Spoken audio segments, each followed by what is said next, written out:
At a time when young women in the workplace were recognized more for their high hemlines than their high IQs, Sheila Nevins defied the odds and used her brains to squash gender roles. She rose to the top and remained there. And it's been a great ride. For over 30 years, Sheila has been the president of HBO Documentary Films and is credited with creating the, quote, modern doc, teaching us all about things such as real sex and taxicab confessions, in addition to significant social issues. Now, Sheila has some confessions of her own.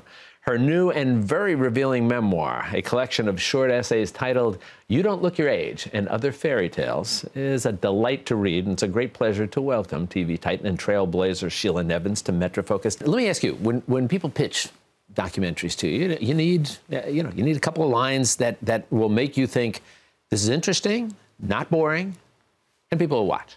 So how would you describe your book in a couple of sentences? Because it's not a sort of typical memoir, a chronological order. I was born here, here I was raised, here was my first job, here is what I did after what I'm doing now. It's not that. What is it? Well, a woman named Joan Crone came over to me. She gave me the description. She said to me, Sheila, I think she's in her late 80s.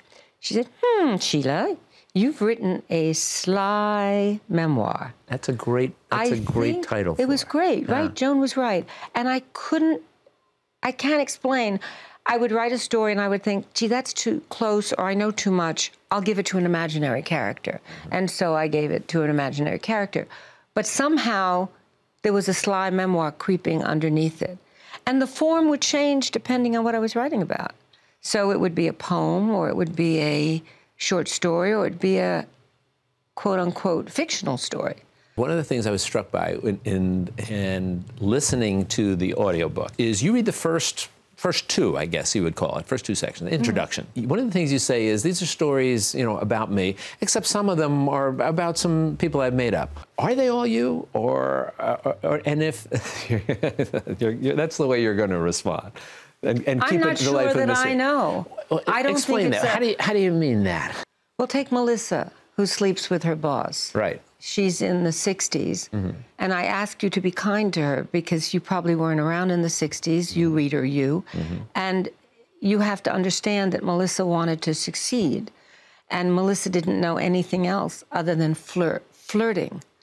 And then to confuse it even further, when I did the audiobook, I got Janet Mock to read the story, who was born a man and became a woman. So talk about sly. Is it me? Is it Melissa? Is it Janet as a now woman? You'll have to figure that one out. So let's talk about the voices, all right? Okay. Because we said, the list is, we've got 45 different sections here. Yes. So my first thought was, I looked at this as, how in the world did Sheila get all of these people to participate in this? Chutzpah! I tried to find connections between stories and people that I had met in this enormous career. Right. And I went after them. And I never went to an agent. And I never went to a manager. Just reached out to people you knew? And no, not even knew. Knew implies that we had dinner together and, okay, broke bread. Not always. Some cases, yes. In some cases, just the character seemed to fit the story. I had worked on a documentary in which they had either been in or around. I had their email. The important thing. I thought that the voices were the right people for your stories. Yes. And I guess you have to wonder, am I going to get the right people? And a lot of times when you do your documentaries, you don't know until you're finished that you have the right people. That's a great question, because some people asked for certain stories. Meryl Streep asked for that story. She did. Gloria Vanderbilt called me. Sheila, I love your book. I said, oh, thank you, Gloria, thank you. What story would you read if you were going to read one? She said, well, adultery, of course, darling. And I said, adultery? And she said, yes, darling, I know a lot about it. RuPaul, perfect piece, picture perfect. A woman saying, please don't touch my picture up so much. Because if everybody says, my picture's so good, you look so great in that picture, what do I really look like? And he's a queen, the photographer. And he says, darling, you look perfect in this picture. And you say, that's the problem. It's not me. Well, that was a natural for Ru.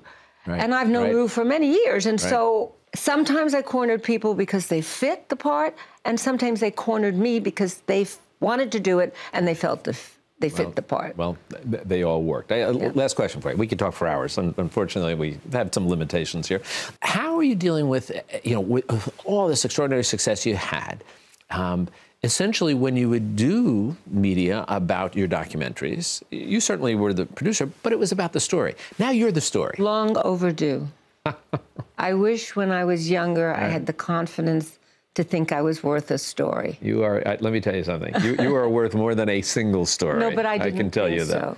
Yeah. It took a long time to think that I could tell a story and someone would listen. So I told other people's stories. Well, you were. And now you can't shut me up. That makes it an easy interview, doesn't it? Well, you've been a journalistic treasure with the work you've done, other people's stories, and this is once again, you don't look your age, and by the way, you don't, and other fairy tales. Thank you so much. Sheila, it's been a pleasure having you here. Thank you for having me. You be well. Bye-bye.